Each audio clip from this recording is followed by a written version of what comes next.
She slid a steaming bowl of chicken noodle soup in front of me with a smile so wide it should have been investigated by the FBI. She leaned in, almost too eager, and sprinkled a little white powder into the broth, stirring as if she were auditioning for a cooking show. "Vitamins," she chirped. I believed her, because apparently I was the kind of husband who thought his wife wanted him to live longer. Turns out she was just calculating how many hospital days her insurance would cover. Within hours, my chest tightened, my vision blurred, and I collapsed like a sack of expired potatoes. Next thing I knew, I was in the ICU, hooked to machines that beeped like slot machines in Vegas. And while I fought for every shallow breath, she uploaded smiling family photos to Facebook, captioned, "Feeling blessed." No visits, no calls, just a woman rehearsing her widow act while waiting for me to flatline. Everyone thought I was going to die. Friends, family, even my doctor whispered condolences at my bedside. Everyone except me. I knew I wasn't going anywhere. Not yet. Because if she thought I'd leave this world quietly, she underestimated just how stubborn a half-dead man can be.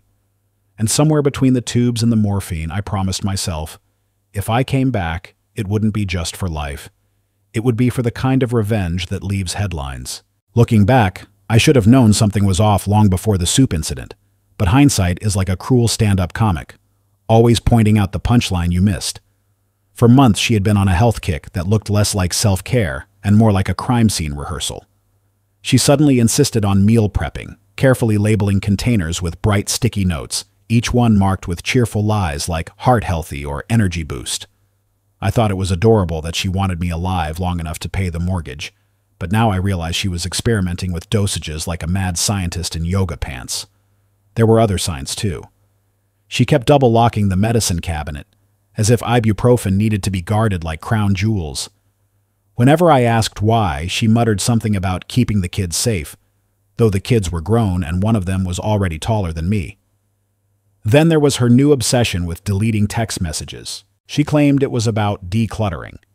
The same way she once threw out my entire baseball card collection because it looked dusty. Funny how the only messages she deleted were from numbers saved under innocent names like Carol PTA or Megan Dentist, neither of whom existed in our zip code. I should have raised an eyebrow, but I was too busy believing she was just being organized.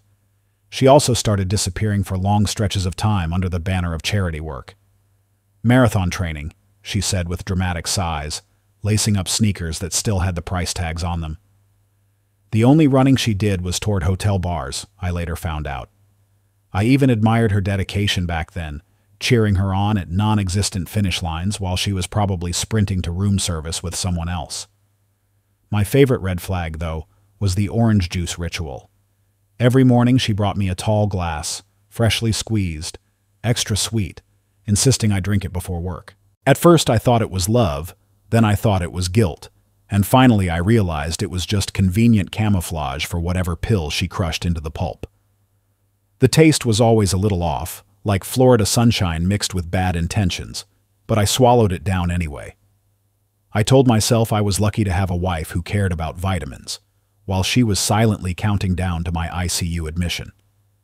Then came the sudden flood of sympathy she broadcasted online. She started posting vague quotes about strength through trials and cherishing every moment, which would have been moving if she weren't simultaneously Googling estate planning lawyers. Her phone pinged constantly, and every time I asked who it was, she gave me the kind of smile politicians use when they're lying about tax cuts. Even the dog didn't trust her anymore. He stopped eating the treats she gave him and started sleeping by my side of the bed. If the family pet could sense betrayal, why couldn't I? Maybe because I was still in love with the idea of us, still clinging to the marriage like a man hugging a burning house, refusing to admit the roof was about to collapse. And so I ignored the obvious. The powder in my soup, the too sweet orange juice, the marathon medals that never existed, the phantom friends sending texts, the locked cabinets. I convinced myself everything was fine, that she was just quirky, that maybe I was paranoid. But in truth, I was a man standing in quicksand, smiling as it swallowed me inch by inch. And she stood there with a straw hat and a lemonade, watching me sink, waiting for the final bubble to pop. That was my life before the ICU, before the tubes and the beeping machines, before I realized the woman I loved had swapped out our wedding vows for a recipe in attempted murder light. The ICU had a smell that never left your nose, a mix of bleach, despair, and overcooked cafeteria chicken, and I lay in the middle of it all wired up like a budget Christmas tree, blinking at the ceiling while machines beeped in lazy rhythm. I wasn't a patient anymore. I was an exhibit, the kind people shuffled past whispering, "He doesn't look good," as if I couldn't hear them.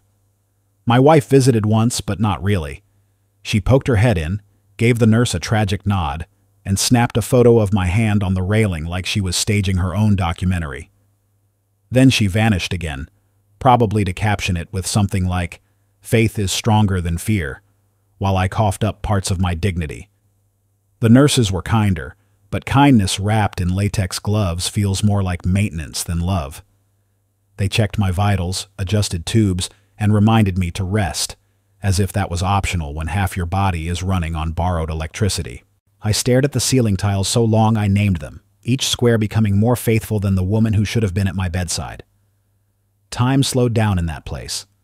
Minutes stretched into hours, hours into whole eternities, and every beep of the monitor was a reminder I wasn't gone yet, though God knows she hoped otherwise. And in that stretched silence, I found myself wondering, not for the first time, if I survive this, what will I do with the rest of my life? Will I go back to her smile, her poisoned soups, her curated Facebook grief, and pretend none of it happened? Or will I walk away, dragging my IV pole like a knight with a rusty lance, and make her regret ever underestimating me? The question burned hotter than the IV drip running into my veins. Sometimes I closed my eyes and imagined her rehearsing for my funeral, testing out outfits in front of a mirror, practicing the perfect widow's sob for the congregation. It almost made me laugh, though the laugh caught in my throat and came out as a wheeze. Every now and then, a nurse would ask if I needed anything, and I wanted to answer, yes, I need a divorce lawyer and an untraceable bank account. But I just shook my head. Because in that sterile hum of machines and fluorescent lights, I knew I had a choice. Stay the victim or plan my return. And even in my weakest hour, with tubes sticking out of me like I'd lost a fight with a power outlet, one thought became clearer than the monitors tracking my pulse. I wasn't just going to survive her little science experiment. I was going to outlive her lies. I was going to crawl out of this hospital bed, and when I did, I would make sure the world saw her the way I did. Cruel, calculating, and not nearly as clever as she thought. She gave me poison. I'd give her something worse. Exposure. Recovery was supposed to be the stage where a loving spouse hovered with soup and flowers, but my wife turned it into a Broadway audition for The Noble Widow Who Almost Was. She strutted through the hospital lobby like it was a runway, clutching my medical charts as if they were love letters, telling anyone who'd listen how brave she was to endure this terrible ordeal. Brave. The only battle she fought was over which filter made her tear-stained selfies look more authentic. Her friends applauded her strength on social media, while I lay in bed resembling a half-deflated air mattress, ignored except when she needed a dramatic backdrop. And then came the lawyer, a greasy man with 2 white teeth who introduced himself as a family friend, but had the bedside manner of a vulture checking if the carcass was still warm. He asked about estate planning, about assets, about how my wife might be protected in case of the worst. The worst being me living long enough to ruin their little side hustle. I couldn't speak much with tubes in my throat, but I wanted to croak out, "Tell her to sell the orange juice recipe. It's lethal." Instead, I pretended to be weaker than I was, letting them believe their little scheme was working. And while they plotted, I listened. I caught fragments. Debts she'd hidden, investments gone wrong, a lover with expensive tastes. She was drowning financially, but instead of asking for a lifeline, she tried to sink me first. Nothing says true love like cyanide soup and fraudulent wire transfers. The more I listened, the more the comedy wrote itself. Here she was, playing Florence Nightingale for the cameras, while in reality, she was one overdraft away from starring in a true crime documentary. I kept a mental ledger, her fake charities, her secret accounts, her lawyer's smirk. Every sympathetic pat she gave my hand felt like a receipt, and one day soon I'd cash it all in.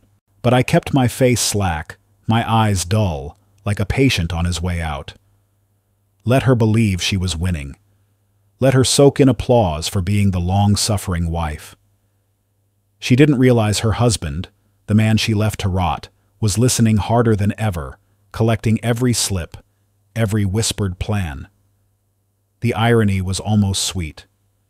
She wanted me gone to clean up her mess, but by staying alive, I became the one mess she couldn't manage.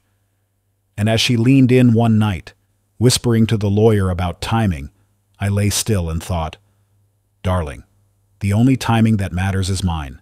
They say recovery is about patience, but for me it was about performance. I played the part of the weak, half-dead husband so convincingly I should have gotten an Emmy.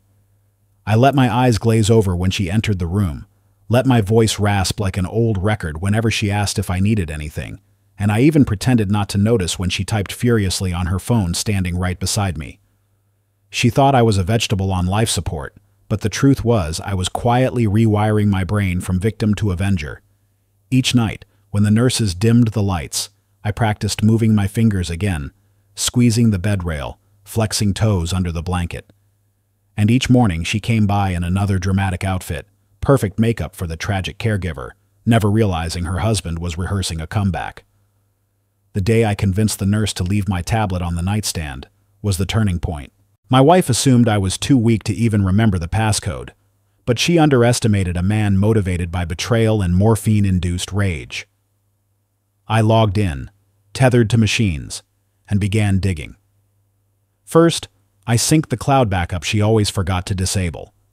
Suddenly, a universe of secrets unfolded. Emails, photos, bank statements. I scrolled through messages to Megan Dentist, which turned out to be a lover named Carl with a jawline sharp enough to cut glass. Their exchanges were nauseating.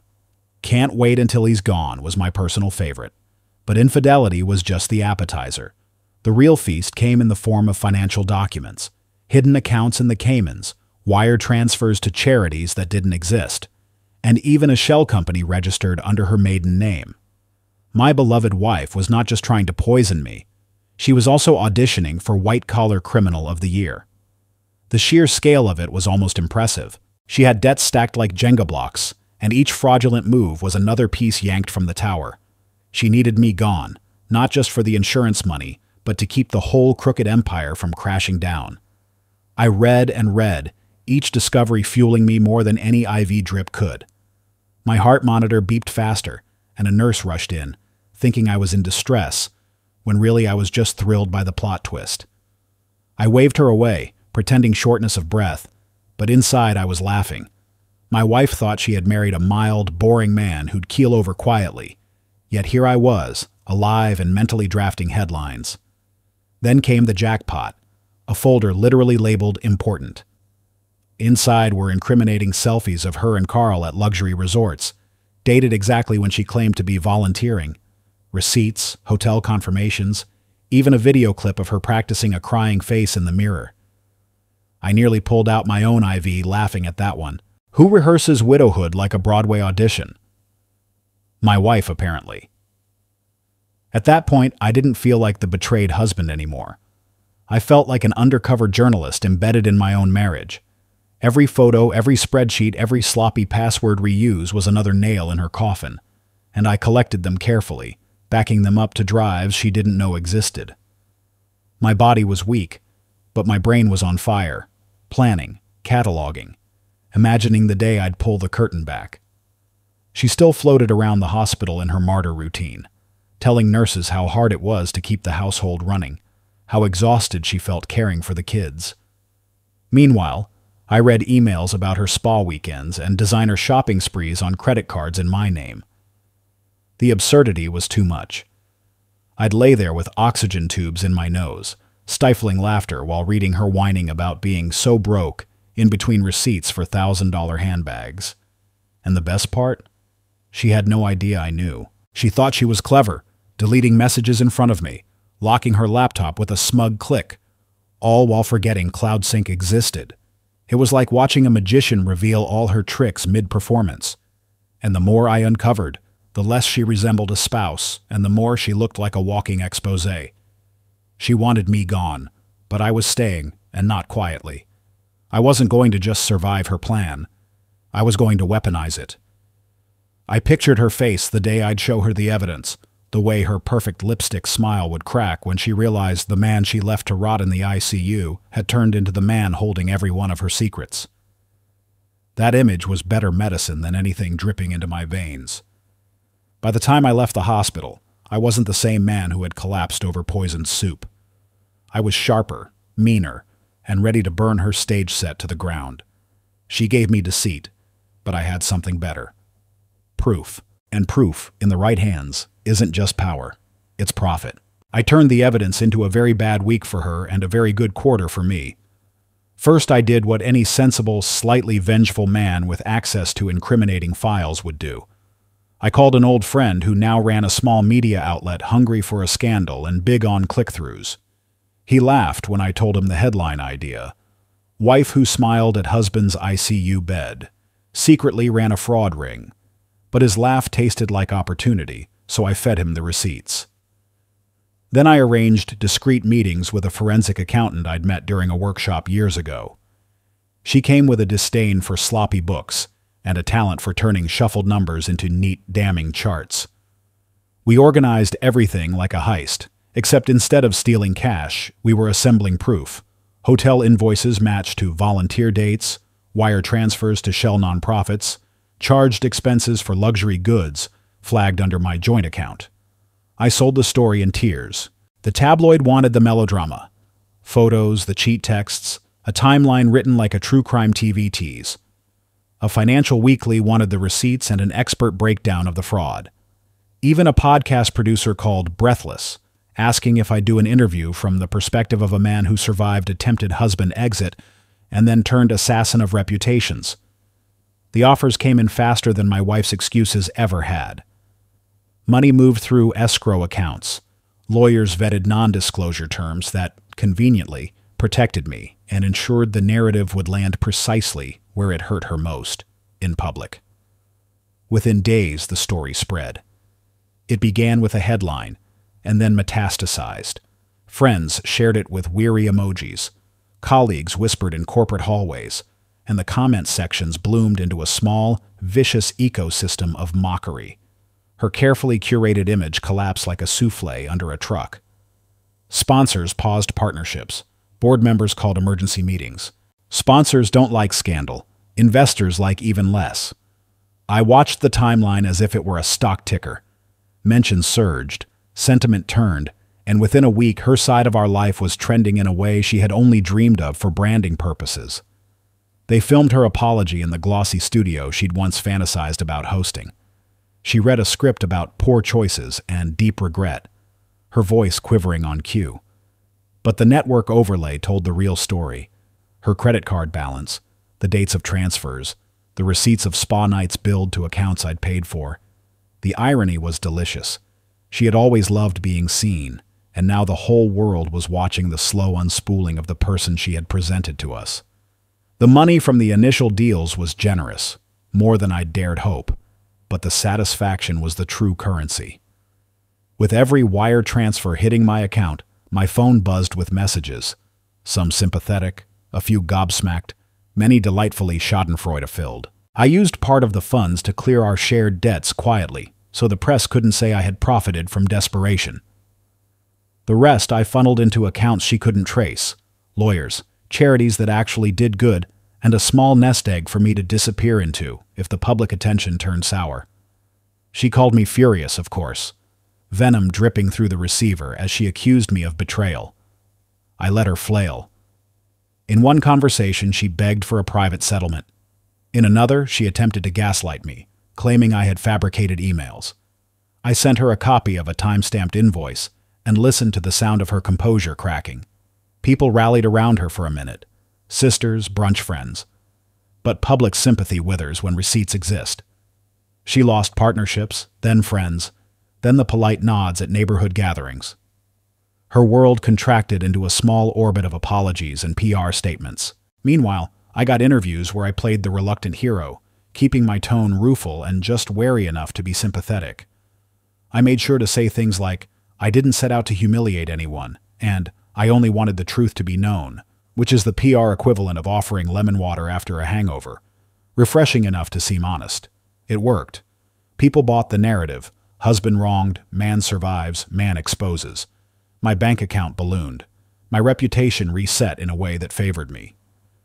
She had wanted me out to cover her mess. Instead, I monetized her mess and turned it into leverage that ensured she couldn't rebuild in the same circles. The final, almost petty pleasure was watching her attempt to sue for defamation, only to have the courts side with documentation rather than emotion. Proof matters more than platitudes. I didn't dance on her ruins. I just lit a few spotlights and let the world see what I had found. Her empire didn't just crumble, it dissolved in slow motion, like sugar in hot coffee, visible and irreversible. She had always thrived on appearances, cocktail dresses, charity galas, carefully staged holiday cards, but now her name was shorthand for scandal. Strangers whispered, "ICU widow" at grocery stores, and someone even printed her mugshot onto a novelty t-shirt sold at county fairs. I would have felt sorry for her if I hadn't been the one she left gasping for air in a hospital bed. Watching her unravel had a strange comedy to it, a tragicomedy where every act was another failed attempt to reclaim dignity. First came the friends who swore loyalty, the brunch circle promising they'd stand by her. Within 2 weeks, they were tagging new women in their Instagram toasts, cropping her out of photos like a political purge. Then the family members weighed in. Her mother called me privately, muttering apologies, admitting she had warned her daughter not to get too clever. I accepted the apology with grace, but noted the irony that the same woman who once told me I lacked ambition now praised me for strategic brilliance. The hypocrisy was a dessert I savored slowly. Financial ruin followed, because scandal has a way of turning off the money faucet faster than any recession. Creditors surfaced, partners fled, and even the lover with the chiseled jawline vanished into the mist, leaving her alone with collection notices and bad lighting. Meanwhile, I thrived, not in a gaudy way, no gold chains or sports cars, but in the quiet satisfaction of someone who turned betrayal into leverage. I bought a modest house with clean lines and wide windows, the kind of place where air felt breathable, and I set up my new life without her fingerprints anywhere. The orange juice glass became a symbol. I poured it myself every morning, squeezed fresh, no powder, no aftertaste of deceit. It was ordinary juice, but it tasted like survival. I'd sit by the window, sipping, scrolling through headlines that chronicled her downfall, and I'd almost laugh at the symmetry. She once tried to erase me quietly, but I erased her loudly, and all it took was truth dressed in a suit. The oddest part was the public's reaction. Some called me a hero, some a cunning opportunist, but almost everyone agreed I had pulled off something rare. I'd beaten betrayal without lifting a fist, only lifting evidence. And I wore that perception carefully, never too proud, always slightly amused, because I knew better than anyone how messy the story really was. She, meanwhile, drifted further from relevance. I caught a clip of her crying on daytime television, explaining how misunderstood she was, but the camera panned too close and caught the hardened edge in her eyes. The audience didn't buy it. Ratings dipped. Even pity requires authenticity, and hers had evaporated with the first leaked receipt. At times I asked myself if I'd gone too far, if turning her into a spectacle was revenge or cruelty. Then I remembered the ICU nights, the wires, the loneliness, the staged family photos while I fought for each breath. I remembered the lawyer circling my bed like a vulture, her fake marathon medals, her carefully timed sympathy posts, and my conscience felt lighter than air. Still, I didn't gloat publicly. Silence became my sharpest tool. The more she flailed, the less I spoke. The less I spoke, the more people believed in my quiet dignity. She had noise, I had stillness, and stillness won. One night I watched her meltdown on live television. A journalist asked, "Do you regret what you did to your husband?" She stammered, stuttered, eyes darting for an exit, and in that moment I saw the final crack. She wasn't performing anymore. She was exposed, raw, and without script. I turned off the TV, refilled my glass with orange juice, and let the quiet hum of my new life settle around me. That was the victory. Not the money, not the headlines, not even the downfall. The victory was peace, hard-earned and poison-free. In the aftermath, when the noise finally faded and her name stopped trending, I found myself in a silence that felt almost holy. For the first time in years, I wasn't measuring my pulse against a machine or tasting bitterness in every glass she handed me. I was just a man in his own kitchen, frying eggs in a pan that hissed like a friendly reminder that life, in its simplest form, was enough. The money helped, sure, but it wasn't the millions that steadied me. It was the absence of her shadow. I no longer woke up dreading what she'd say, what she'd hide, what mask she'd wear that day. I woke up free, with no performance expected, no poison disguised as vitamins, no staged sympathy waiting to be uploaded. Freedom, it turned out, was the best inheritance. Healing didn't arrive in a dramatic surge. It crept in quietly, through routines. I learned to walk longer distances without fatigue, to read books that had gathered dust while I lay in bed, to answer calls from friends I thought I'd lost forever. I laughed more easily, sometimes at myself, sometimes at the absurdity of how far betrayal had carried me only to drop me into renewal. The anger softened, not into forgiveness, not yet, maybe not ever, but into clarity. She taught me what manipulation looks like when dressed as love, and I would never mistake the costume again. That lesson, sharp as it was, became my compass. And so I lived lighter. I planted herbs by the window. I hosted dinners without drama. I let the dog sleep wherever he pleased. I realized that surviving wasn't just about proving her wrong. It was about proving myself right. That life without deceit is richer than any scandal. That peace is the greatest luxury. If there's a lesson buried in all this chaos, it's that betrayal can destroy, but it can also rebuild, stripping away illusions until only the truth remains. My truth was simple. I had been broken, but I was not finished. And if anyone listening has ever felt abandoned, silenced, or erased, know this: you are not gone. You are still here, and you can reclaim your story in your own voice. That's what I did. One laugh, one sip of orange juice, one headline at a time. And now, I choose to live, fully and quietly, without apology.